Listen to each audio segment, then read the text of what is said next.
ராஜாங்கத்தை அவங்க சித்தப்பா வர சொல்லியிருக்காங்க. ஏதோ ஒரு முக்கியமான விஷயம் சொல்றேன்னு. ராஜாங்கமும் கேக்குறாரு, என்ன விஷயம் சித்தப்பா, சொல்லுங்க.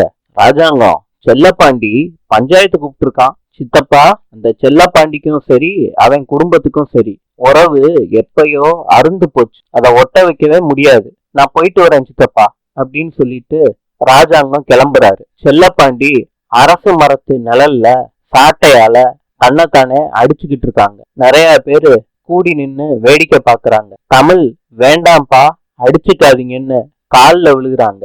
செல்லப்பாண்டி சொல்றாரு, அப்பா உனக்கு எதையுமே செஞ்சதில்ல, உன்னை எப்படியாவது அந்த வீட்டுல வாழ வைப்பேன் அப்படின்னு சொல்லிட்டு சாட்டையால அடிச்சுக்கிட்டே இருக்காரு. இன்று சில்லியின் நாணயம் பிசோ. நாளை சந்திப்போம்.